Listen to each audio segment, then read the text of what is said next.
on that we think will meet all the needs here in DuPont, at least to get us started with a off-leash area that'll be accessible, that'll be safe, and that'll intermix with other designated areas and facilities that we already have in the city that people enjoy and congregate towards.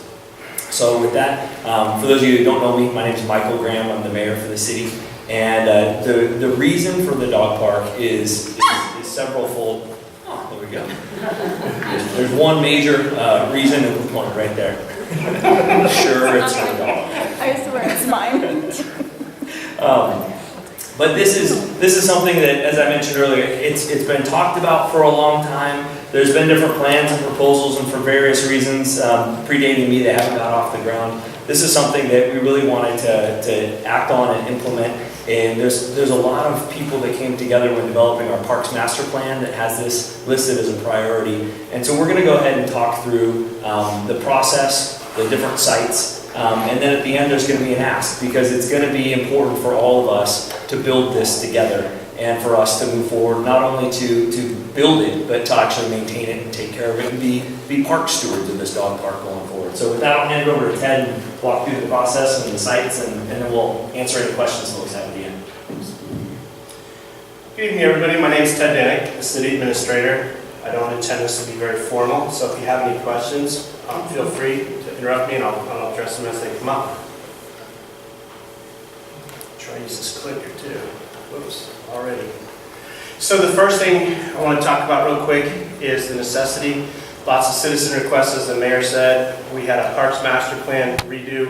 Part of that included a survey in 2014 and then earlier, I think, in 2011 as well. But overwhelmingly, people said that they supported the idea and concept of an off-leash area and dogs in public parks.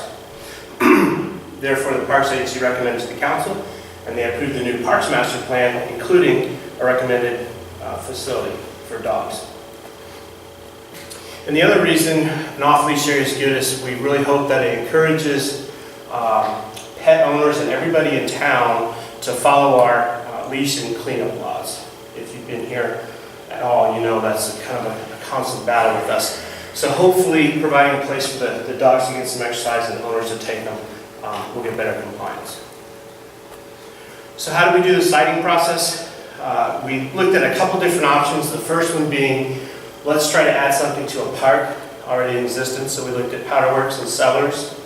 How about using public land that's not necessarily part of the park? That's the Power Line Road, and then back behind the fire station and across the street here. Excuse me. And these are the locations that we kind of came up with. Talked to the Parks Agency once or twice and got a list of possible locations. And I'm going to walk through each one of these locations, pros and cons, and then we'll arrive at the one that we think is the right place. So the first one's Power Line Road. And down the bottom, that's Creekside. And Power Line Road is the road that goes back towards Amazon and back towards Dating Furniture and all that. The first part is a private road, and then the last part is ours, but we do have an easement, as does Puget Sound Energy and other utility companies to use that road. So the pros are, certainly it's away from housing, and it's centrally located, it's centrally located, pretty close to City Hall, everyone can use it, and it's a really large area. The cons, we found it to be pretty narrow access, so because Power Line Road is an easement, I don't expect any time in the future the easement gets removed, but we do have different types of utility trucks and stuff like that on Power Line Road, so access is kind of a problem. There's really no parking. If we had to do parking, we'd have to set up a lot, that'd be very expensive. And then security, it's back and away from everybody, and it's probably not the safest spot to be by yourself. Second place we looked was behind the fire station. You may or may not know, but directly behind the fire station is an open area that's ours. It's bordered by the golf course and some Nisqually land. And currently our fire station trains in there, so we looked at what about using that. We have great parking, we have great security. And the pros, of course, it's away from housing and the security and parking. The cons were, probably the biggest one is the fire department is going to lose the training area. Not that we couldn't find anywhere else, but that was a big con. And the other thing was we started looking at the site. We realized people aren't going to park in this lot, walk all the way around the secure facility, around back behind the fire station. They're all going to want to cut right here because it's right there. I mean, I would do that. So we're going to have to put in a walkway between the tree line here and the building. And as we started to look at that, we were getting into setback problems and into open space rules. It was going to be very expensive. So cost of building that access walkway was pretty prohibitive. And it's a very, very small area. The next, probably what came to mind for everybody immediately, was the empty lot across from City Hall. And that truly is perfect. It's huge. You can build any configuration. You can do whatever you want, really. You've got great parking. You're still away from houses. The cons, though, and there's only one, it's temporary. Someday there's going to be something there. And, you know, the mayor last year kind of did the man on the moon and said by 2020 we're having a community center. So at some point in DuPont's future, some building will be there, be it multi-use, be it community center, be it whatever it is. But the dog park would have to go. And so the idea of building a temporary dog park for 3 or 4 years, or however long that's going to be, cost of setting it up, then moving it, people get frustrated. We learned that from Chambers Bay. They had a temporary dog park, and then when the US Open came, people were really upset. And rightly so, they've been using it for a couple of years and they got in the habit. And you don't want to lose an amenity like that. So we kept looking. We looked at the end of McNeil and Tract I Park. Probably the biggest issue with Tract I is 2 big issues. One is it's terribly small. The second is it's actually an archaeological site. I learned a new word in this whole process, midden, M-I-D-D-E-N. That's an archaeological term for an old burial site. So that's a tribal dump. It's not remains, it's not a sacred site, but it has archaeological value. And in fact, that's why if you go there, there's a big mound. They found it and they couldn't do it anymore, and it was not cost effective to go on. So digging the post holes and all that would just be a real mess bureaucratically. And it's very, very small. And then you've got a parking problem as well. The only parking there is on the street. We looked at Sellers Park. That was also another fairly good option. Where is that? Sellers Park's in Historic Village.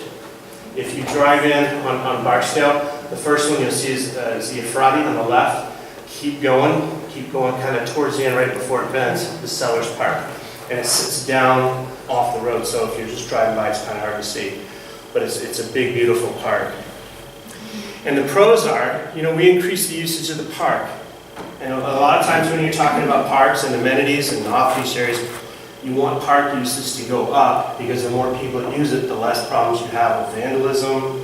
I don't know if this is even a word they use in 2015 anymore, truancy, things like that. So you want people to use the parks and you want more eyes out there. The cons, it's in the DuPont Greenbelt. That makes, again, construction awfully hard. It's not possible, it just takes a lot of time, and there's a lot of regulations.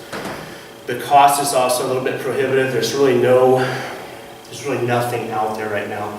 So we'd have to provide a lot of things like parking and things like that. The other thing is as we're looking at the siting, and I might mention too, does this thing have a pointer? Yeah. So you've got this really big area, and you know, why didn't we look at this? Why didn't we look over here? Well, we actually did, and these are the best sites of each park. And each one of these areas that we looked at, there's 2 or 3 sites in it, and they had their pros and cons. And we settled on this area. And then the last con here, we couldn't find a really good, inexpensive way to keep dogs and people from mixing. When we get to Powderworks, you're going to see that was one of the issues at one of the sites at Powderworks too. So Powderworks, we looked at 2 sites. As a frame of reference, excuse me, the Powderworks parking lot's right here. Here's the basketball court, the kid playground equipment at Pavilion, baseball field. One site is over here, a little bit larger than this one, right next to the playground. Get the trail that comes around like this. And then the other site here, the trail comes here, and it's back behind the baseball field. So the playground, there's a blow-up picture of that. Great access, great parking, great security, all the things you would expect at our premier park. And there's actually enough space there to have large and small dog segregation and attractions. The cons, you can configure gate access to maybe a point here or a point here. But again, we know what humans would do. And really the biggest thing is what would I do, because I'm super lazy. So what would I do? I would always take my dog. I know I would take my dog right here and go right by these kids. So we didn't want to mix dogs and kids. We cleared all of this and had our risk, that's our insurance company, weigh in on all this, and they gave us a lot of pointers. And so we decided in the end that dogs and people mixing is probably the biggest drawback for the playground. And finally, this will be our recommended site, and this is a site we're focusing on, is the Powderworks Park on the west side. This is the only site with shade for the dogs. As we did our research for off-leash areas, providing shade for the animals is crucial. That's a really good amenity. And rather than having to build, artificial shade, why not take advantage of the trees that are there? This site does that. And you can see the other pros. Whoops. It's very similar to the other one. One little con is it's just across the street from that row of houses on Bob's Hollow. You do have some trees. We actually had a person come here on a project to do all this work for us last year. He spent 2 months as a temporary employee. And he went out and looked at trees and did some research, and we're confident that the noise and smells won't be a problem. But still, the one of all these sites that's kind of closer to the houses. And as far as Powderworks go, it's a little bit smaller than the other site. So not sure if we're going to be able to do dedicated large and small dog sections. That's not a necessity for an off-leash area, but it's probably something you shoot for. So you've got plenty of parking, and I just kind of showed you the overhead again. The entrance will be away from people, so no matter really what path people take to get here, they're not going to be mixing, with the baseball game, they're not going to be mixing with the moms and the clubs that use the park all the time, and then certainly not the kids playing on the playground. And then from Bob's Hollow, this is kind of an idea. We're looking at a 4-foot fence that's sufficiently high, according to all the experts. And that's actually in scale, so if you're driving on Bob's Hollow, you'll see a chain link fence about that high, and that's kind of what that would look like from the street. Of course, you can see through the chain link. Now about funding, there's a one-time construction cost. It ranges from about $14,000 to $20,000, and that is completely dependent on, and this is for the site we're talking about, that's dependent on the height of the fence. The 20,000 is for a 6-foot fence with the black plastic vinyl coated chain link, a bit of an overkill, not what we'd recommend. The 14,000 is kind of my personal recommendation, but here tonight we're going to hear what you guys are thinking, and that's just your basic 4-foot chain link fence.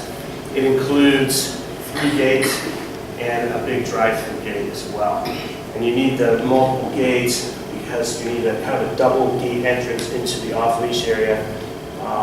When you're coming out of the off-leash area, you don't want dogs to have a free run and balls. And now we're chasing my dog all over the neighborhood because my dog bolts. So you bring them in that small entry-exit area. The other thing that's good for is if Councilmember Gask's coming in with her dog and I'm trying to come out with my dog, we can keep ourselves separate if need be. So it's a safety issue. And then there's about $600 to $1,200 in miscellaneous costs. Signage, we need to put some rule signs up and maybe some directional signs. And then I've got a question mark next to water because that hinges on kind of, how far are we going to go in the first step? We've got a water line. There's a water box right here. And drawing the water line from the box. Is that about right, Fred? Where you at? Yeah. Right about from here into the park. If we wanted to do that, as far as water line projects go, it's not that severe, and that's something completely within our capability to do here in the city. It's not something we have to contract out. But there's a cost to that, and that's not the $600 or $1,200 I was talking about. The other miscellaneous costs are, did that yet. We're looking at amenities, you know, the A-frame ramps, the little dog houses, dog benches, things like that. And a number of suppliers, these things range anywhere from $600 from a really small amenity or play item to over $4,000 to $6,000 for the big jungle gym and everything else that some dog parks have. So that all remains to be seen. That is a kind of the future of the dog park. We'll add amenities as we go. And then the last thing, the mayor's going to bring this up just a second again, the ongoing maintenance. We really would like to partner with a local group, be that a group of volunteers, be that like the Chambers Bay. They've got a couple dog owner organizations that have signed up. And it's really not particularly taxing, but what it does is saves a lot of our resources. If we could have somebody in an organized fashion get eyes onto the area 3 or 4 times a week, pick up any, you know, stray waste that's out there. One thing we also learned is people who use off-leash areas are very good about cleaning up after pets. So this wouldn't, it's not a whole lot, it's more of a, kind of like a police volunteer thing. When they go out, they just check in. If there's anything wrong, the amenities are broken, the fence is cracked, whatever, they report it in, and then that way we don't have to spend so much time. We would do the mowing, edging, watering, all this, the big work and the stuff that costs money. But it is a crucial piece. It's kind of like what we do with our baseball fields. You know, there's, just like we do with our baseball fields, you know, there's a whole team of volunteers that go out there and, you know, they rake and they mow and they make sure that that place is maintained, you know, for the benefit of the kids and the community and the teams and the people that use it. You know, we want to create, you know, some sort of park stewards program where we get commitments for people to, you know, call us directly if there's some infrastructure problems that we can run out and take care of. But really, you know, take the leadership and the ownership to maintain this park that I think we all would like to build going forward. And so that's where the ask comes in.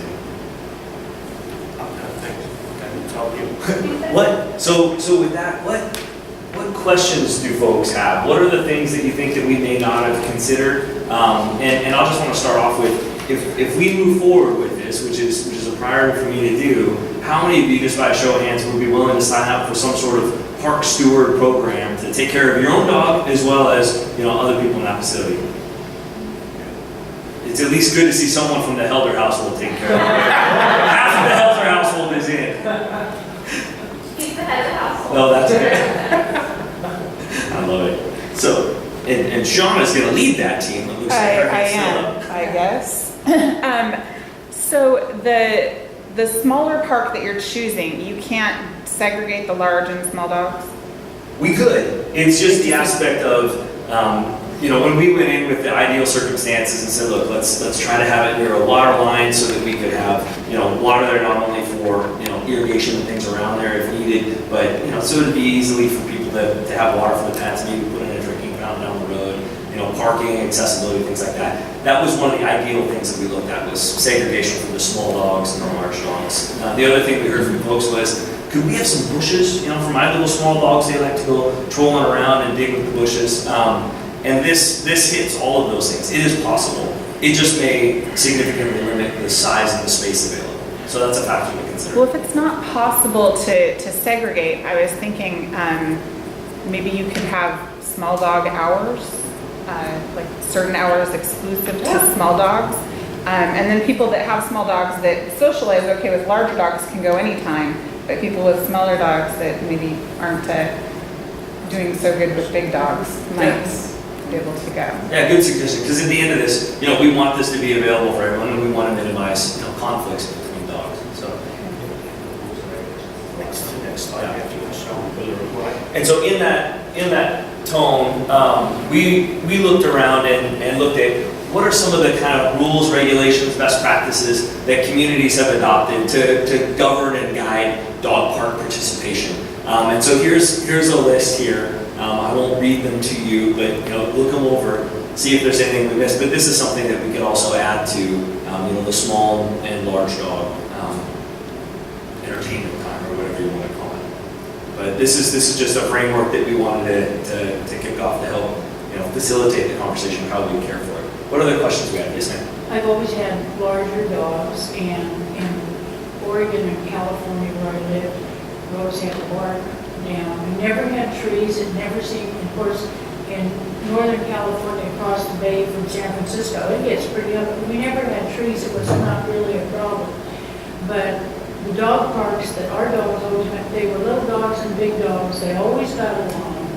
And when one dog would poop and people were busy talking, they'd say, your dog just pooped over there. And people were really great about that, you know, seeing to it that the owners took care of their dogs. Never, you know, all the years, never had a problem. If there was a dog that was aggressive, you know, most people would say, hey, your dog really shouldn't be here, it's too aggressive. But most of the dogs got along really well. And one time, you and I talked about setting a bank account. I'm willing to donate the first $100 towards it. You know my dog, Geisha, she loves every bit of a white husky wolf. And she's my husband has Alzheimer's, and she's becoming a service dog. She's not been trained before, she's picked up on his needs, but she loves everybody, and her two best friends are Chihuahuas, Lily and Taylor. And, you know, dogs, I don't think a lot of them realize what size they are, little or small. I think most of them are really well. Yeah, that's a good point. For me, my personal experience, we take my dog to the dog park when there's no other dogs there because he was attacked when he was a puppy and he's still just skittish around dogs. So we would go there when there's nobody else there. But yeah, we can accommodate all types. What other questions? Yes, sir. That area you're indicating, there's a large part of it's grass. Are you going to go beyond that part to where you got the dogweed growing currently? I'm not sure. Let's go back to the area.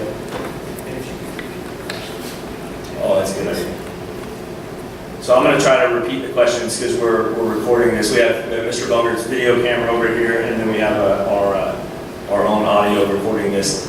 So sorry. So what was your question? Yeah, right. See, right there you have the grass, but there's an area where there's non-grass. It's your bushes and stuff.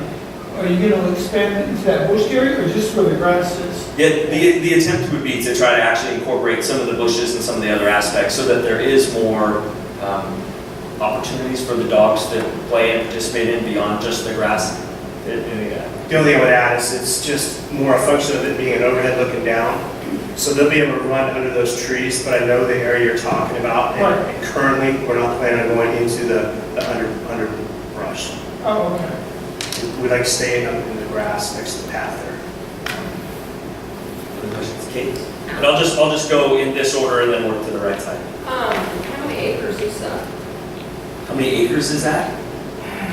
It's funny, that was the question I asked of Ted on the way in here today. It's a half acre. It's a half acre according to what was posted on the Facebook overview site. Yeah, no, it is small. It's a small one. Yeah, and that's where, when we were looking at the sites, between the two, my personal preference was actually for that other area, Powderworks Park, because it could be much larger. You could segregate the small dogs and the large dogs. But there was concerns that we heard from people that said, we're worried about, as Ted illustrated earlier, how they would transport their dogs across the park and mixing with kids and any threats or issues that could come up there. The other thing that we heard about is, people also have a vision and idea for putting in some sort of water park and water feature, and that other location is something that others have expressed interest that would be a good location. And so we didn't want to limit that future vision as well as an opportunity for the dogs.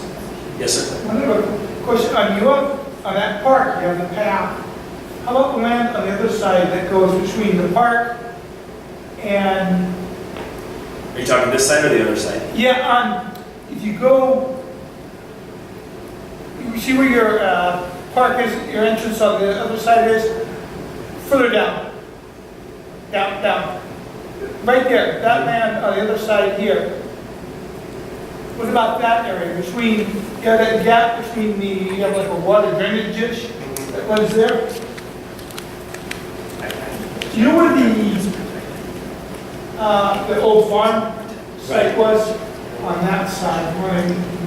Yeah, I know what you're talking about. There's also a bunch of old trees around there that we were trying to preserve, and there's a lot of people that have been doing a lot of good work to try to clean up that area and make that more of a tourism destination. And so to intermix the dogs with a potential tourism site over there, was what I recall off the top of my head being the hesitation for that area. But that was something that we did look at. Eric? Yeah, I figured you'd do this first.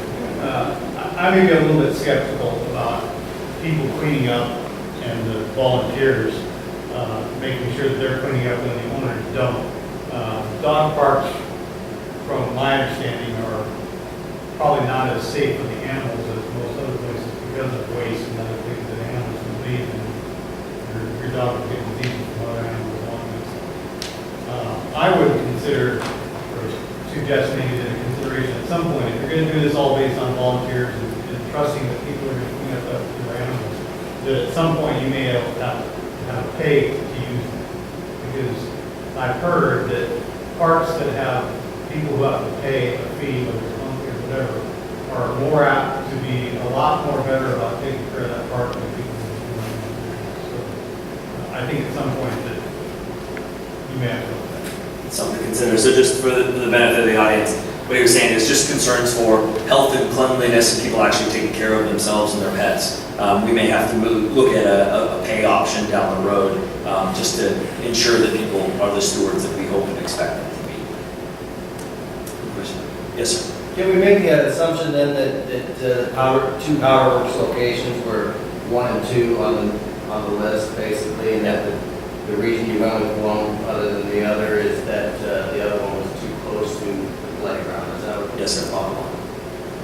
And do you have any idea of difference in sizes of the two? No, Ted's going to go verify that information. In talking about it earlier, we actually looked at the distance, and this is where we got the cost from, of measuring the linear feet for the fence. And so we're guesstimating, he's asking the same question that we were talking about earlier. What is the actual difference between the two sites at Powder Works Park? 20% variation? Yeah, around the outside, it's about 11%, and for all you math majors, it's all squared. So it works out about 20% bigger over by the playground. And then, sir, in answer to your question, down on the other side of the path, that's part of our, I didn't know if it was open space or stormwater. It's our stormwater facility, so we wouldn't be able to put anything in there. Other questions? Yes, sir. You got to figure out what we have to work with. My purpose of going to the dog park is to have a critical mass of dogs so the dog interacts with others. I don't like going to dog parks when I'm the only person. If I have to put a dog in the car, I'm going to Fort Stowe. But you haven't seen ours yet. Yes, ma'am. And a couple of comments. One, my concern on fencing is not the height, it's how low into the ground does it go, because my dogs are not tall, they're short, but they like to dig, and I cannot take them to JBLM's dog park because they will crawl under the fence and go on the interstate, and that's unacceptable.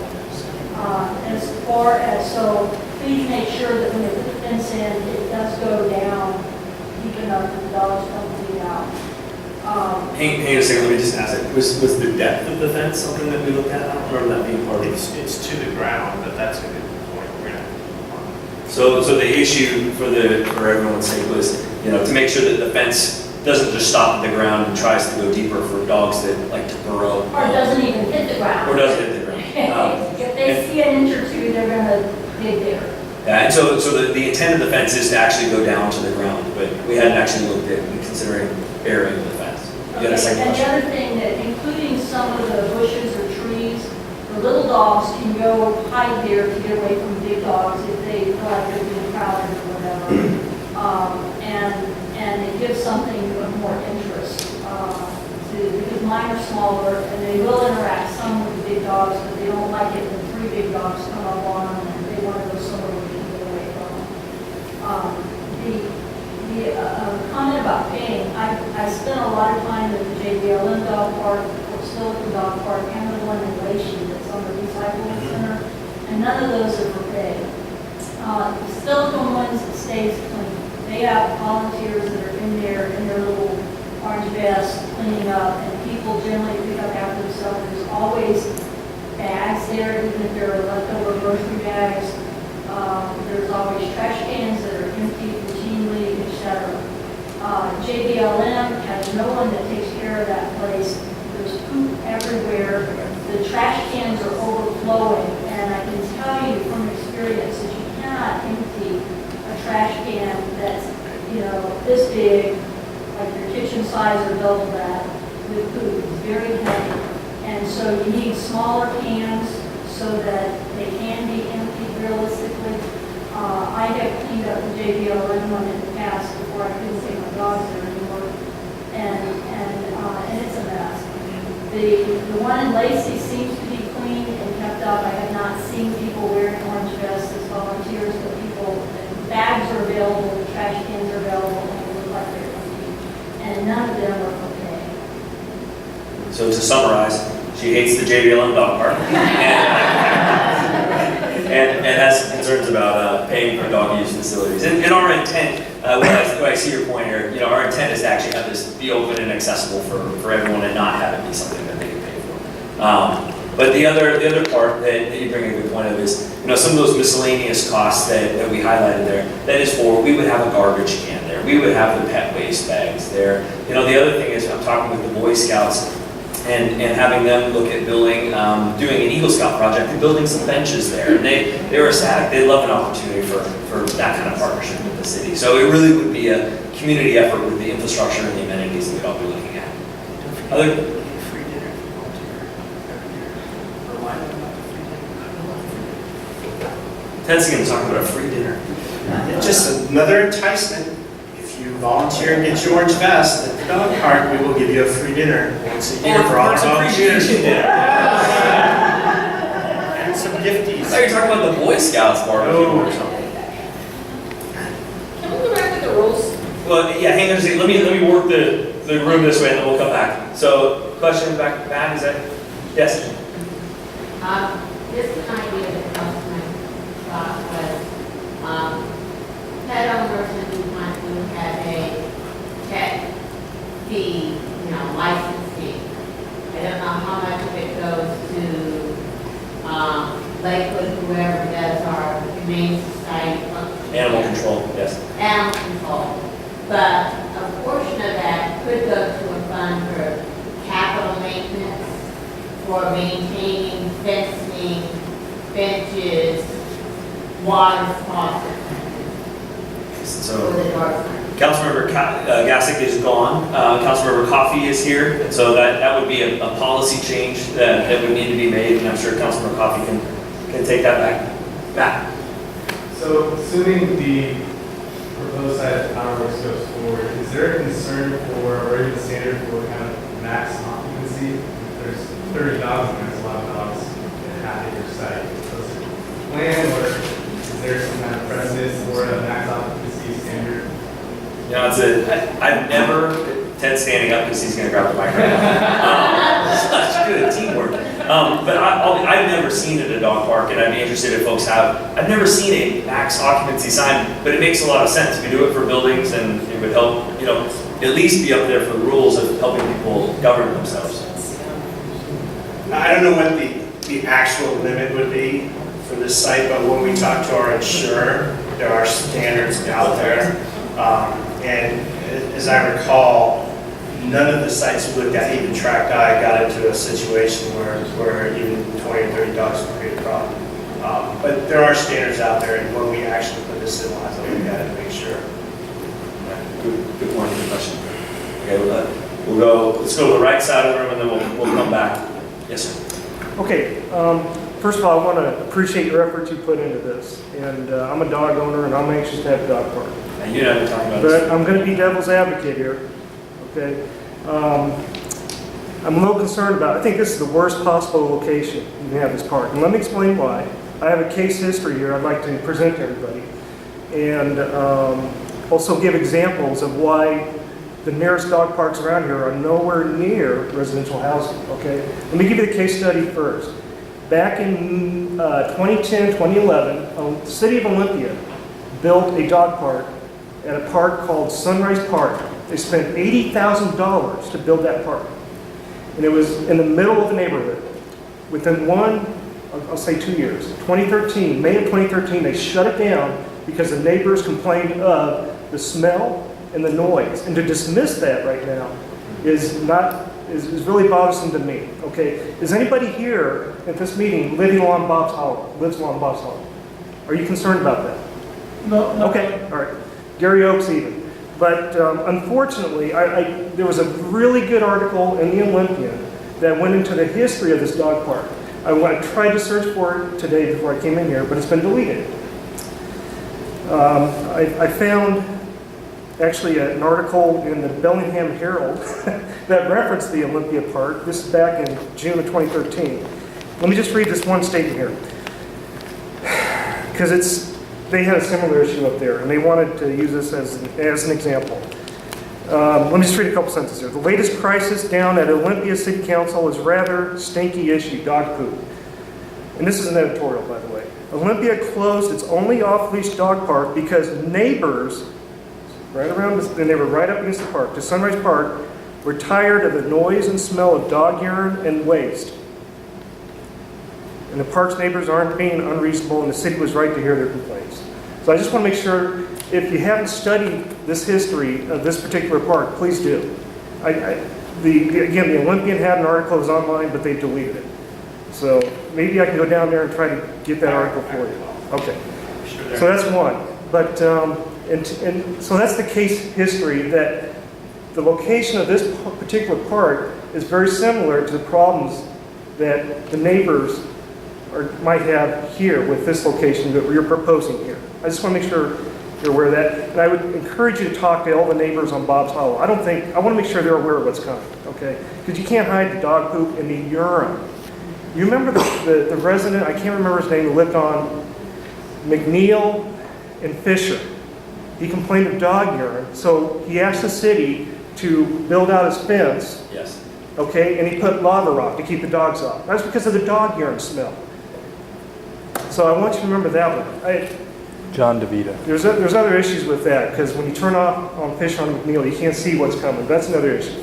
So I just want you all to realize the impact this is going to have on your neighbor. Now, two, there's a reason why, if you look at the closest dog parks around DuPont, which I do frequent, Fort Steilacoom, JBLM the most frequent, and it is awfully dirty, Hawks Prairie, and there's a third one, Chambers Bay, which I think they're going to open up again here pretty soon. Where's the nearest house? Nowhere near. So I just want to make those concerns heard. I do support dog park, but this is the worst possible site for those reasons. Okay. Is there, based on your research analysis of the sites that we looked at, is there a preference that you would have that we skipped over that you think would be a preferred location? Or should we not have one? Which is always we need a dog park. No, I'm a proponent, we need it, but this is the worst possible, in my opinion. This is my opinion. The power line location looks sufficient. I know there's pros and cons to everything, but it's all about the neighbors. Come on, it's all about the neighbors. I've been affected by cities' decisions that have affected me. I didn't realize until afterwards, but it's too late. Once you make this decision, you can change it. It's costly, like Olympia found out, $80,000. But the Powerline Park seems adequate, and the parks around City Hall here, one by the fire department and over here, even if it's temporary, I think we need to consider those. Those are just my thoughts, and I just want to throw that out because I have a feeling our friends and neighbors here on Bob's Hollow and even Gary Oaks don't realize what they're waking up to.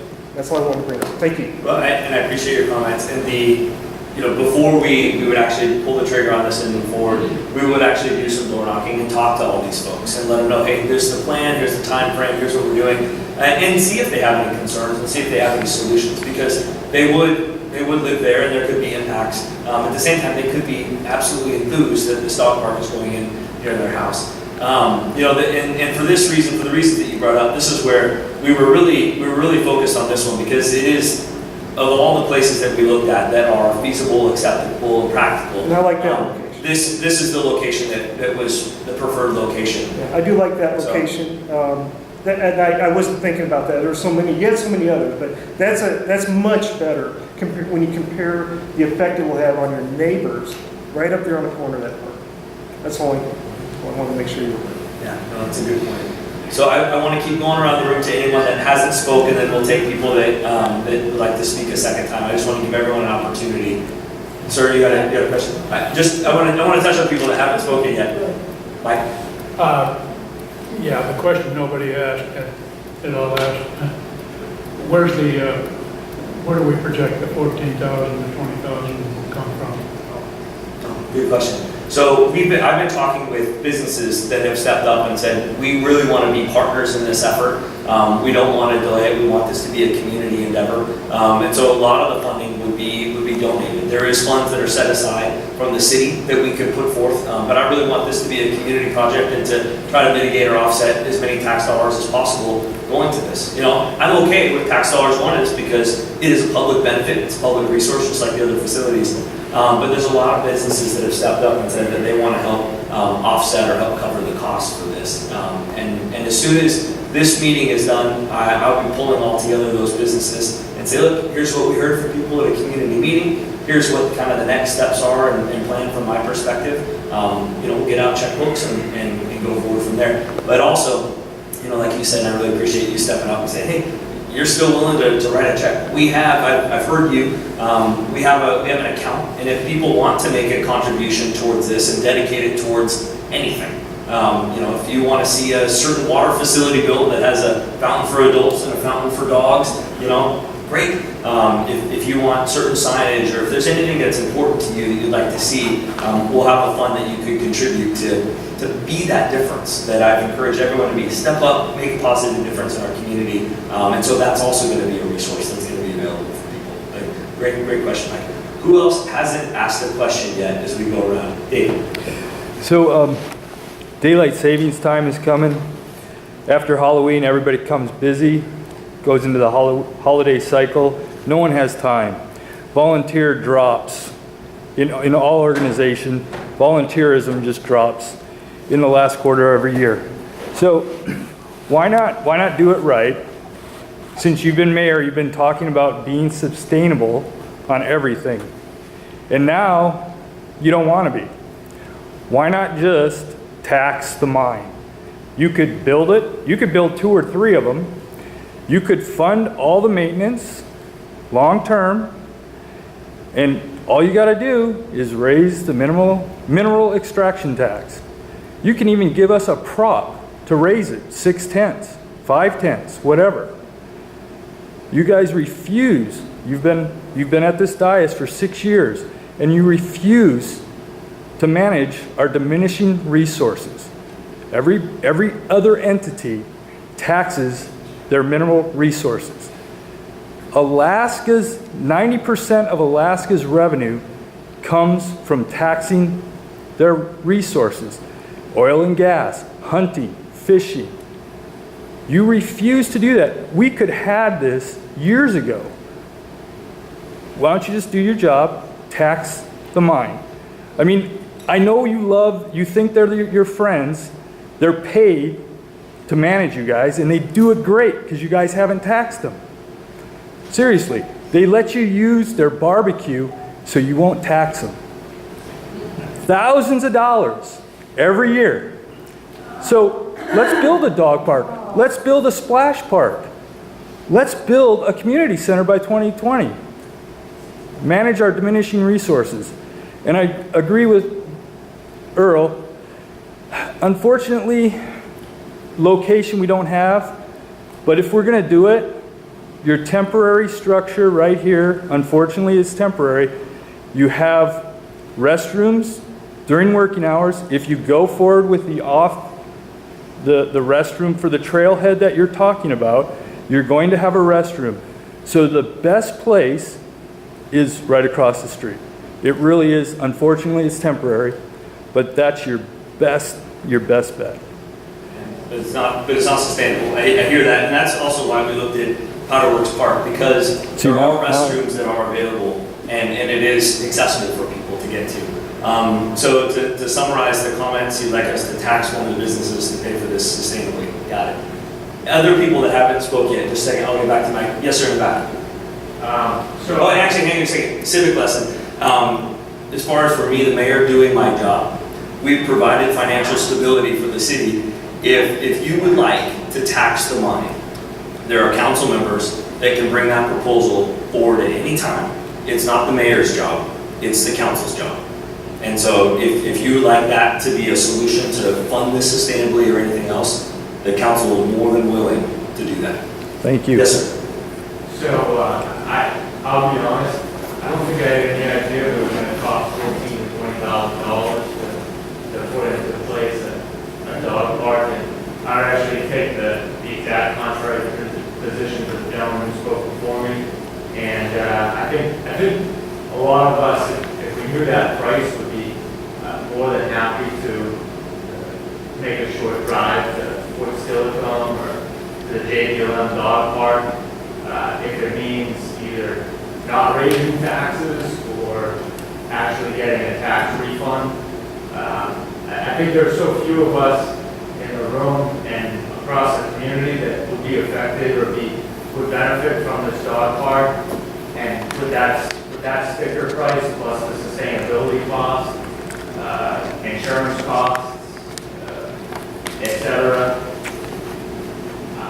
I'm okay driving to Fort Silicon and to JDLM, and I think a lot of us probably would be if that really is, if it's on the table to discuss.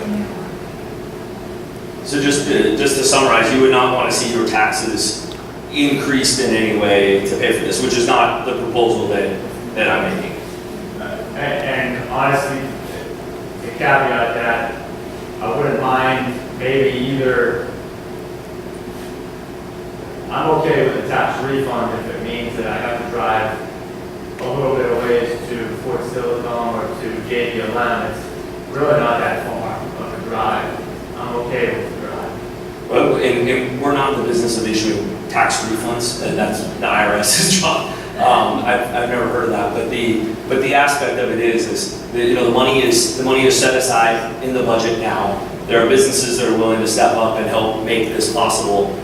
As far as for the maintenance and care and things like that, that's candidly why you're all here tonight, is because I wanted to see if you're interested in doing this forward. If we can, looking forward, create this, will you commit to actually helping maintain and be stewards of this resource in perpetuity and be a part of making it sustainable, as he said, and caring for some of the maintenance going forward?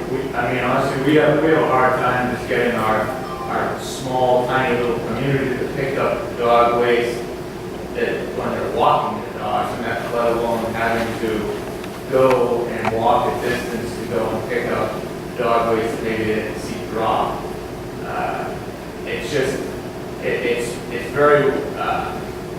It's very positive and ideal to think that we could do that, but the evidence in just a small, tiny community with the dog waste, when people are just walking their dogs with leashes, that's a sustainability cost as well that I think would have to be budgeted for. And with all that included, I'm okay with the short drive to Fort Silicon to JPLM. That's fine.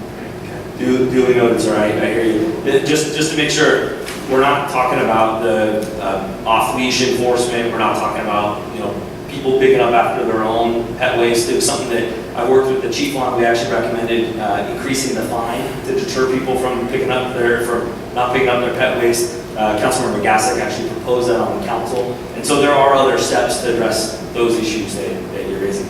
Yes, ma'am. Yeah, I'd be curious to know how the city is protecting itself, if any, and I just don't know. I don't know what the insurance policy is or would be. Talking about proximity to a children's park, to houses, God forbid it would ever happen in our community, but it does happen. There's an attack, either on a child or on another dog.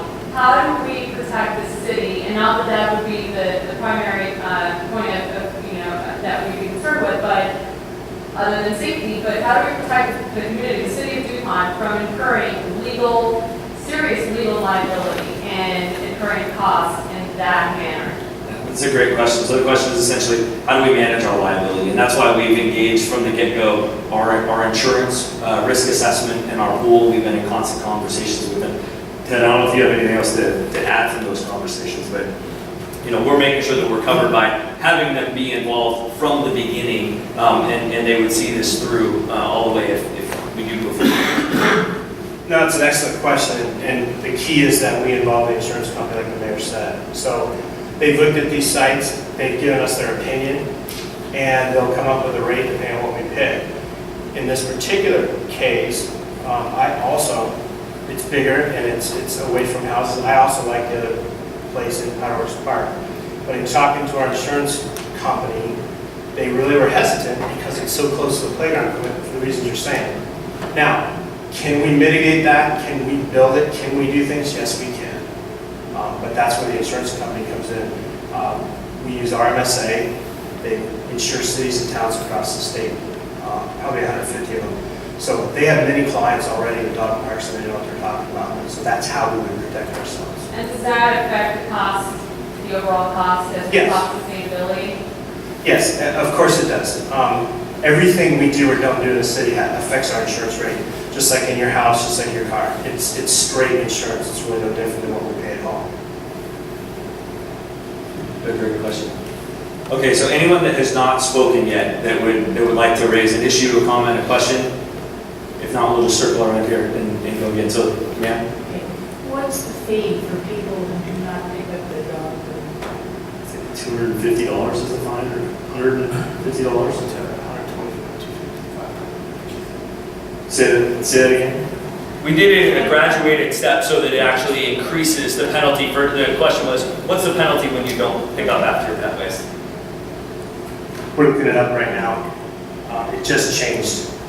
And so we'll look up the right answer. But anecdotally, as we're waiting, we did have a $500 ticket written out for dogs being off leash. So I was happy to see that, not because the person had a $500 ticket, but because this person had been causing us troubles for a while.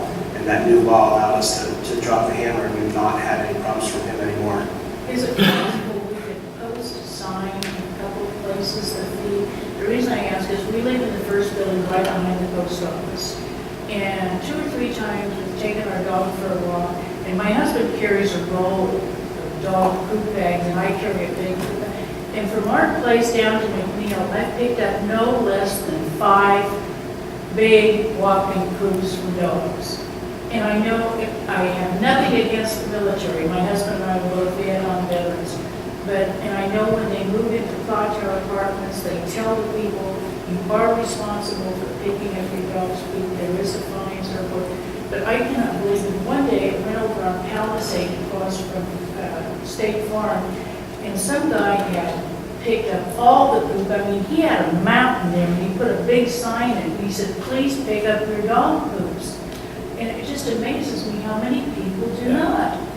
Yeah, when we had this conversation with public safety, our team of employees was laughing because I said, I really want a strong deterrent, and let's make it some astronomical, stupid fine of $500. I'm embarrassed that we even have to have a conversation that you should pick up after your pet waste, right? But that's where we are as a community, and this is an issue, and so we now have a graduated fee that we have now got up to the maximum. And so we've done a lot of public education on this. Our law enforcement officers, when they do see someone, poop patrol is not their primary duty, but they will educate people. And they make sure that we have the appropriate signage and things like that at this facility, just like we do at our parks, would be part of this. Another hand. Yes, ma'am. And then Mike. Oh, that's fine. I was just wondering, this seems to be similar to littering, and littering is illegal, and we should be picking up after ourselves. And I have unfortunately told people that as they're going along, as something drops, and I can say it very nicely, it's all delivery, but oops, you must have dropped something there. And so, I think that we need to step up a little bit and say, hey, there's your dog. Oh, here, there's your dog poop. Better go get that, because they do it in dog parks. So, just trying to add that together. Yeah, one question that you probably already answered it, but if I don't ask it, I'll never know. In your site consideration, if I were to pick an area in DuPont that I would put a dog park, the area I would probably pick would be the area north of Tolney, between there and the Sequala Bridge, the trail bridge. And not in the burial area, but outside the burial area and across the trail from there. Was that site looked at, or is there a reason why it wouldn't have been looked Where the old fort site is? Yeah, east of the old fort. Between there and the trees, So you have the fort site, you have the burial site, you have the historic orchard, and then you have the place where the old tar paper shacks used to be located that we're actually going to build replicas there's of. a picnic table out there now. Yeah, or yeah. something, yeah. So yes, that was something we were considering, but the reason of the historical significance of that area, you're seeing more signage go up. It was a big priority last year to start taking care of our historical assets and invest in some resources. We had volunteers step up to take care of that orchard that's back there. And then now the vision is through the LTAC committee, which basically uses the hotel motel tax funds, which have to go in towards investing in things to promote tourism, actually developing a mock-up and then actually constructing one of the old historic tar paper shacks. So that would be a place where people could see the orchard. Thanks for coming, Hilders. See the orchard, walk around, see the site, see the burial, and then actually experience something. Okay. So that's why that spot was really Okay. Other question? I see you, Dave. We'll just keep going around the circle. Kate? Some of the suggested rules that were up there, I don't know how they could be enforced. Just like enforcing people picking up the dog poop. We don't even have on our website, on the city website, what kind of vaccinations are we talking about beyond rabies? What's up-to-date vaccinations? Who's going to check those records? Who's going to check? I would wager a bet that we have less than a quarter of the dogs and cats in this community that's licensed.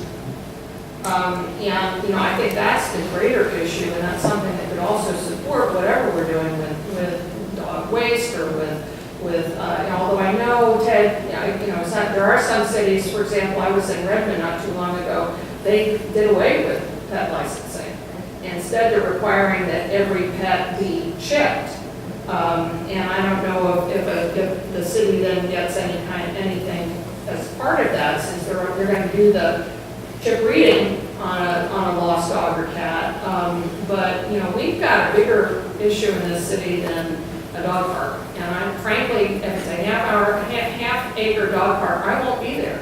You know this, I have a 110-pound dog. Yes, your dog I will fit will that. not go there. It's just not going to happen. So, because it's not worth putting my dog in the car and going to a half-acre dog park, that everybody's going to be concerned about their little walks. So, Even my big dog has to be concerned about your dog. even the big, well, yes. But I think we have a larger issue in this city beyond the dog park issue, and that is, we have people we have a very transient community. We have a lot of people in and out of here that don't license their pets. Dogs and cats are supposed to be licensed in this city. I think I'm the only one in my block that has both the dog and the cat license. We actually had a council member that said, so we just passed this ordinance. Am I actually supposed to follow that and license my cat? Is that really what we're talking about? Yeah. It is, according to the rule, yeah. But, and I agree with you wholeheartedly, even though it's not the topic of discussion tonight, but having a place that, dogs could come and enjoy off leash and owners, it also is a good education opportunity, to remind people to license their pets. Especially as people do cycle through the community. Not to go down this rabbit trail, but it's something that I've actually been talking about with our team is, what if we did away with the pet licensing fee and made it free? We would have to absorb some of those administrative costs, but it would be an incentive to really make it as easy as possible. If the end goal is to get everyone to license and chip their pets, we absorb that administrative cost somehow or shift it to something else for that incentive. But that's a separate issue, and I don't want to go down it, but you raise a good point. Go ahead, Bobby? Yeah, I had a question on the rule about no one under the age of 8 could go in the dog park. I've not seen that at any other dog park. My daughter, Kate, she opposes that as well. Yes, she's actually writing on her story. And a lot of parents, like young mothers that might want to use it during the day, are going to have preschoolers and kids in strollers that they're going to want to take with them when they walk the dogs. And I have seen kids that age at every dog park I've ever been to, and so I'm not sure I understand why age. Yeah, my 2-year-old and 5-year-old are lobbying to have that removed as well. Again, this is not a hard and fast Is rule. that unsupervised, or is that? I think it said 8 with unsupervised. Yeah. But the other one said. If they could come in with the parents, supervised adult. But you can't send your 5-year-old with a dog by themselves. So where's the rule? You do that again. And again, this is just a compilation of other rules and things that we found out. Look at number 8, children under the age of 8 are not permitted in the office area. I was sorry, 9 says And again, there's two things that are important to remember.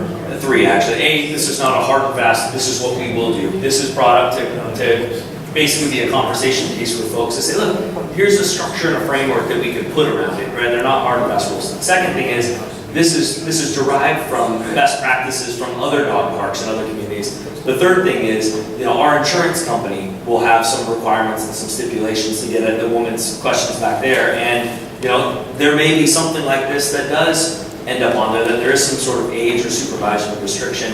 I'm not gonna say that is the way it will be, but it's important to keep in mind all 3 of those factors. Okay, well, I would relook at number 8. I think that's early warning. Yeah, and how they landed on 8 and not 7, I don't know. Other questions before we go to the other side here? Yes, ma'am. Just a comment on the location.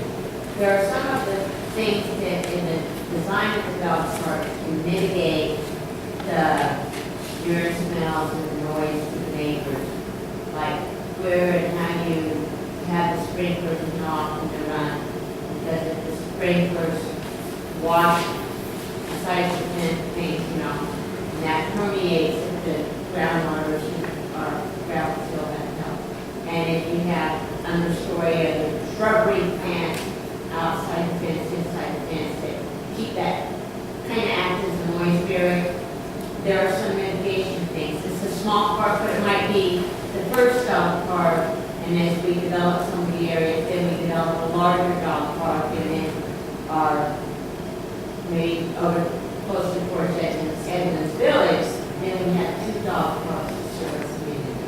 Yeah, and that's been part of our conversation the whole time, is that this would not be the be-all, end-all. Because we know there's never going to be the perfect one-size-fits-all dog park for everybody. But we've talked about it. We want to do this, move forward. We've put a lot of time and energy into it. People are willing to step up and say, hey, let's come to the table and make this happen. And so that's why we're here tonight, to try to figure out how we can make this happen. And looking into mitigating all those factors, reaching out to people on the doorstep and seeing if they're concerned. That'll all be part of the ongoing effort. And I appreciate this feedback, because this will help guide us as we keep going forward, which is my intention. And I'm hearing generally it's everyone's here as well. Anyone else on this side that I missed? Yes, ma'am. So what's the timeline? If everything's approved and permits and whatnot, and everyone's on board, what's the timeline for, like, when things are starting to build and stuff? I like to move fast, but I'll talk to the administrator. Ted. Don't make me look like that bad guy. Oh, you're looking at the practical guy. It's good. I mean, we've got to have at least 1 or 2 more meetings to flesh out things like the rules. Like the mayor said, we've got to go back out to the insurance company and take your input back to them. If we continue to focus on that area across from Bob's Hollow, and we do need to hang door hangers and have a private meeting with, not a private, like not a public, I mean, invite them specifically and make a really good reach out, because we don't want people to wake up next to the dog park one morning. If we go that route, it's going to be longer. If we were to pick a different site, far away from houses, like Power Line, for instance, it can probably go a lot quicker. We have the financing in place. Permitting is very easy. It's just a chain link fence. We don't have plans to put in water right now, but we do need to have another discussion, one more like these, about the location, because some of those cons and some of these other areas are such that, I really would never recommend, even though it's a great area, Power Line, there's really no possibility, no economical way that we could ever get any water out there. So that needs to be discussed, and people, we need to go down these sites in a little bit greater detail. So the timeline is, when it goes back to the mayor, he could swipe his pen, it could be up tomorrow, but we're not going to do that. It really is, the timeline is going to be when the community is comfortable, and we get the best possible solution, allowing for it. It's not going to be perfect for everyone. we said all that. I think if things go well, we probably do this before the end of the year, maybe first part of the 2016. Shouldn't be too long. And from my perspective, next steps are, we take the feedback from tonight. We'll invite people I'll invite the businesses and the other people that said, hey, we want to help contribute and see what that looks like monetarily from their perspective and other contributions. I plan to do that next week. We'll issue another notice for another public meeting and be able to answer some of the other questions that were asked tonight. We haven't been able to give more specifics to. Go back to the insurance and keep moving forward. Yeah. Are one of the businesses we're talking about the ROA by chance? No, and they're not. They really should be. If they're going to invest a lot of money in Clock Tower Park, I'm an ROA member. I'm not really happy with that. Okay, they didn't ask for my vote. I would like to see them contribute to this project. They need to reach out. I'm tired of Powderworks Park getting all the money. You mean I really wish you'd reach out to them. Right, and I hear that, and they are informed that this is happening, and there are businesses that are part of the COA that have said that they would want to contribute to this effort. I also know that there are people in this room that come and testify anytime the ROA does something, and so it's not a universal perspective, but they do know, and if they would like to step up and contribute to this, using money that we all pay, unless you live in Historic Village. If that's something they would like to do, that's up to them and to their board. Cool. Now, how did that work with the projects on Powderworks or Clock Tower Park? Did they approach us? We approached them. I'm just saying, I want the wealth to go around to the whole community. I'm tired of Clock Tower Park getting all the goodies. I really am. I'll leave it there. I'm sorry. I'll leave it there. Dave, you had a question? Who are the business contributors? He said you have the financing, so who are they? I'm not going to say it right now at this point because there's some that have said they'll contribute, but they want to see what other people are willing to do, and others said we're in, we just don't know a specific dollar amount. But I'll pull them together, and when we're ready to move forward, I'll let that be known. Robbie? Yeah, in defense of the ROA, over a year ago, I talked to Larry, and he was willing to pay for fencing for the ROA, and maybe some benches, and it went nowhere. Okay. And so he may not be interested anymore because since then, he has offered to take care of some of the other parks, like Ross Plaza, and was told, no, we don't want your help. And so the city council has voted to not allow ROA to help on some of the parks. And because of that, they may not be interested now. Sure, so that's a whole other conversation, but in Yeah. the past, he was interested in help. Well, he was interested in helping them with the maintenance, and that's a city. That should be a city. That's my opinion. I'm sorry. That should be a city responsibility. And I think. But I'm talking about. Let's just time out, folks. This is a great conversation. Not for now. Yeah. Hear you. We'll inform them. I'm totally with you. I lived through all that, but not for now. So other comments, questions, suggestions? Can you tell us the size of the area behind the firehouse for that part, as well as the temporary site and the cellar site? So the question was the size of the facility behind the fire station, The temporary site and then the cellar part. and then the Sellers Park. I don't have them off the top of my head, but the site that's behind City Hall, this one, is actually it's in a really weird shape, and there'd be a lot of infrastructure challenges with it. Ted, do you know the exact specifics? I don't know that in square foot, but the area behind the fire station is about a half an acre.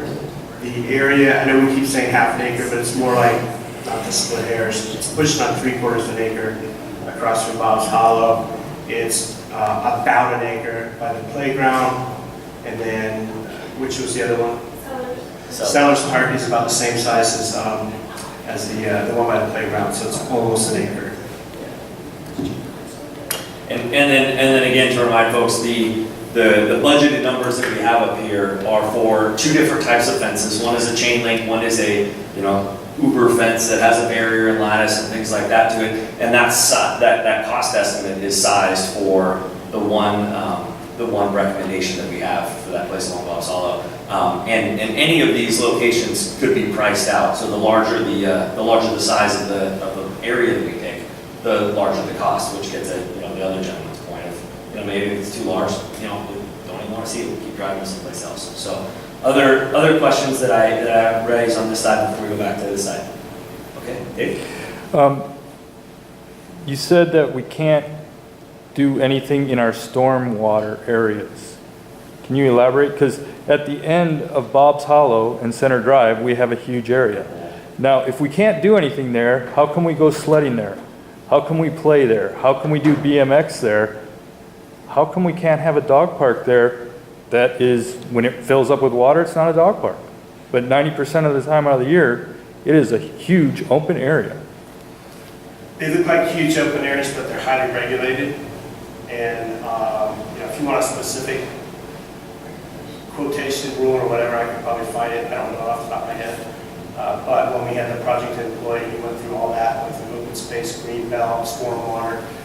Because believe it or not, sitting around the staff, we thought the same thing. We said, we've got all this open space for stormwater, why don't we use that? And you can't have activities like that going in a stormwater facility. And I said, I don't have the exact reference at the top of my head. But I'll talk to you offline, but some of it's not stormwater. It's just, it's classified as, it's part of the stormwater, but so what about using that half or that part? Yeah, that's not off the table. Yeah, we should talk. Definitely you can use that part. Other questions, suggestions? Is there any possible city property at the east end of the Edmonds Village, and that, it looks undeveloped, I'm not sure what city property and what's not. Is there any city property at the east end of Edmonds Village? School district property. As Dave said, there's school district property at that end. And I think a lot of the rest of it is privately owned. Any other questions, thoughts, concerns, ideas?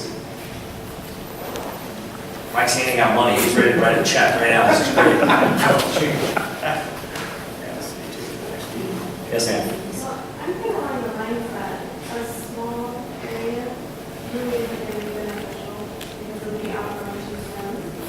The opportunity to build a larger site, even like the one across the street, that's 4 or 5 years. You can actually build that into part of your tourism plan. If you make it a nice park, people will come here and visit because they like to take their dogs to different parks. And what you're saying is that basically she has concerns for building a smaller site. She would like to be a larger site. And I couldn't hear you completely. The site you'd like to look at is right across the street here from the community center? Yeah, if you do a bigger site, even if it's for 4 or 5 years, if you build it as a nicer park, people from other areas will want to come to your city because they like to take their dogs to different parks. Occasionally, you can build that into your tourism as well. And some of the challenges for that, I hear you, and that's why we looked at that facility, is really the part, and I was the biggest opponent of using that across the street, and here's my reasoning. I dealt in the legislature in different circles where people think they get used to doing something in a certain area, and they lock on to that being the purpose and that being the identity and the function of it. Look at Chambers Bay. When they ripped that out for the U.S. Open, which was part of the plan, people were in an uproar. And so, to build something that is, looking long-term and is solid, and we wouldn't have to rip out, and we wouldn't have to put in additional infrastructure it's barren land with rocks and everything else over there. The Boy Scouts use it. People have talked about using it for a fireworks education camp across the way, putting in multiple ball fields across the way, and actually have a place like Lacey has, like the Rack. That's one of the sites that we're looking at. So I just think there's higher and better uses for it, and I would just be concerned about the additional costs that would go along with that for something that is temporary. That's my perspective. So I hear you and I appreciate it. Yes, ma'am. I just want to say we have a 30-pound dog, and I'm hearing everything I'm hearing. I'm really concerned about the size as well. And I don't think I'd use it, and I live 2 blocks from Powderworks Park.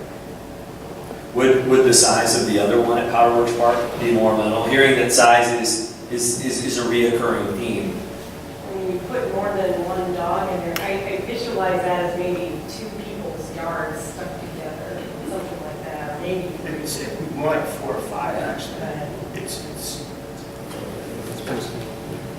maybe the next meeting is we go out and tape, because we don't go travel all across the city, but maybe the next time we can meet at Powers Park, and we'll tape out on the ground so people can see what it is. I think to some extent, I hear what you're saying, but I also know going out to Chambers Bay and looking at theirs, that wasn't all that big and people loved it. So we are certainly not talking about a Fort Steilacoom size. You can measure it out on Google Earth. But yeah, I think if we tape it on the ground and everybody look at it, we'll get a better idea, and then we can see the difference between those two places. And then, right, if it's still too small, then we throw everything out and we can start from scratch and figure something else out. I did really appreciate your input as well from that article, and like I said, I do live 2 blocks down the street, and that is concerning to me now, because if it's not maintained and it gets all nasty, like, we don't even go to JBL Lab because it's so disgusting. So I don't think we want that in our neighborhood right across the street from, this group of houses either. Good points. Any other thoughts as we kind of bring this to a close? Okay. I appreciate all the comments, but I have grave concerns about putting a dog park next to a children's playground. I really do. Because That other alternative yes, in in the children's center of outdoors. it. Because, there are kids that are scared of dogs, and just the hyperactivity of children a lot of times excites dogs and makes them bark incessantly and get dogs all around there too. So, that would be my concern about having interaction. You're not alone in that concern. That was something that that a lot of folks brought up, because my idea when I was looking at this was look at all this land that we could utilize. Build it right up to the fence so it would be easily accessible. And that was the first concern that people said is, well, if you build it right up next to the fence, right next to the pathway, then you're going to get other dogs walking along the trail with other dogs that are inside the park and hyperactive, and concerns with kids at this area with the fence that close. So then the reasoned next thought was, okay, well, we slice it in half and we go over this way. Well, now we're back to the same concern that people have of now we have a smaller dog park and a smaller facility. So it's kind of a catch-22. But I hear you. Yes, ma'am. I would also discourage that site near the children's playground because it's on the downward slope toward the wetland. And one major threat to water quality in wetlands is dog feces, pet feces being washed in E. coli and feces. I would be against that one just because of the environmental location.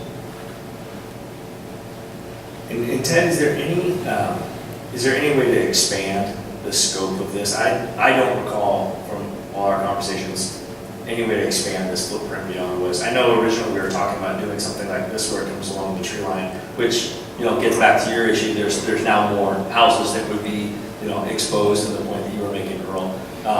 Ted, is there any way to expand the footprint of this area? Sure.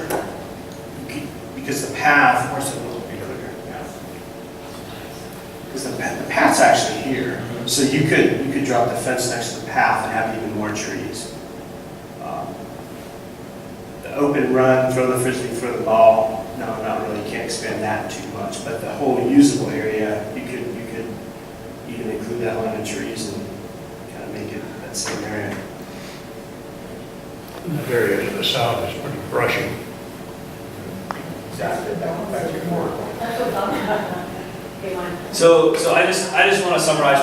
We're taking notes here, and I just want to kind of summarize at least the big themes that I've heard tonight. And by no means am I trying to say that this is the only thing I heard, but the kind of reoccurring themes is the size matters, and people would prefer a larger park rather than a smaller park. So you guys can kind of nod as I say this, or shake your head no. Making sure that we do have park stewards that are willing to be diligent and not only educate people on the laws that we have, like Kate was bringing up, of hey, you got to make sure your pet's licensed and whatnot. You have to scoop your poop, and it's an education opportunity. But when people don't do that, then there's people committed to this area to keep it clean for the neighbors and the rest of us. And so it's another key takeaway. making sure that we do outreach wherever the location is. You know, if we go down to this, this area here, you know, we would still reach out to the people here in Savannah Oaks because they would be more impacted than the folks up here at the top area. And so either way, to Earl's point, we're going to do outreach and make sure that the people that would be directly impacted have a voice in this. So those are kind of the big takeaways for me. Just a smart, prudent step from the woman in the back that said, make sure you're covering the city's bacon by making sure that the insurance is involved in this and you're adhering to them, so you're not putting the city at any liable risk. Those are kind of the big things that I kind of heard over and over again as reoccurring themes. Is there anything that I missed of, again, reoccurring themes that people kept saying over and over again? Yes, ma'am. Design and implementation really has to take into account environmental concerns. Yeah, good point. Okay, so those are the takeaways. We'll come back. We'll have another meeting like this, and I will, when I meet with the businesses and the other community partners, we'll invite the ROA, Earl, and make sure that they're there, or they're invited to be there. But you know, my next step is I'll have a meeting with those folks. We'll basically say, hey guys, look, the preference is for more fence, which means we need more resources and more of a contribution. We'll have to map out what that size would look like so that we can, out of fairness and respect to those that are willing to contribute to this, rather than those of us who just want to use it, we need to make sure that we give them an estimate.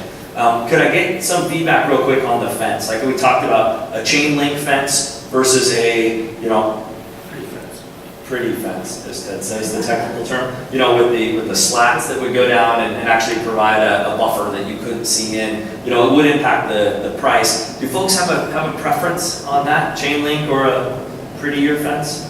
Yes. Port Silicon's got the wire fence with wood posts, you know, and that does go in the ground. But the dog park is for the dogs. Not me. Yeah, check cost and effectiveness, and does either one of them mitigate the sound barrier indifferently from the other? I doubt that, but It doesn't, no. No, I like the chain fence, but I would like to see a steel post, because you put a wood post in the ground around here, it's going to rot out. If it's not properly supported, it's going to rot out in 5 years. So the cost overall, I think you would recover if it isn't more expensive, use a chain or a steel post with concrete. There is one other thing you can do on a chain link fence. You can run tension wire on the bottom of the fence so that it gives it more strength and doesn't get. Yes, ma'am. Are we actually limited to choosing one spot? Or could we have the smaller spot, the smaller one, and the larger spot, and the larger spot? Well, that's where we get into a resource issue. It gets into a financial issue. And we've heard everything tonight from, hey, tax the heck out of business and pick a business and make them pay for it, to, you know what, I'm going to go someplace else because I want a refund, I don't want anything, to other people that said, hey, we'll write a check. So we've got a broad spectrum of perspectives here tonight, and I'm trying to deal with the price range that we know we have. You know, if you get enough donations, you know, $100 to better local areas, can you take those spots? Or resource-wise in the park, are you limited to only choosing one spot for the dog park? Yeah, looking at the resources and the plans that we're, planning on implementing now, we're looking at one spot. And then it's the matter of, how large that is, that would be, we're not looking at multiple sites at this point. It's one site within the resources that we have. But of course, if there was hey, this is our first site and this is our second site that we'd prefer and we're willing to contribute, and just like we're doing with the bathrooms step one was investment was made and volunteers did an amazing job building those restrooms at Clock Tower Park, but it wasn't a be all end all for the restrooms. Now we're working to build one at the top of the Psychology Creek trailhead, and so to phase it in to meet all those public needs. So it is possible, but practically we're looking at one park fresh out of the gate. Any other questions before we close? Yes, I ma'am. have a question, I just have a comment about the water. When you travel with your animals, you carry water in the car, so just as considerations to get, instead of getting so focused on whether we have water out there. I understand the irrigation part, but maybe we all have to bring a jug of water for your own dog, you know? I mean, that's just, Oh, yeah, so part of the decision-making and the thought into this was A, parking, you know, so people wouldn't have to park on neighborhood streets, and B, the use of restrooms when they're close by. Thoughts on that, David? Most of the good dog parks have porta pots. So thought from Dave, restrooms are generally important to have there. Would folks agree? Porta potties are okay? Yes? Yeah, okay. Okay. And so if we're not at Powder Works Park, having a restroom porta potty there would be something that we'd like to see. Yes? No? Yeah, a handicapped porta pot. Handicap porta potty. Yeah, no, that's, seriously. No, good point. Okay. All right, folks, we'll wrap this up. We'll continue information on social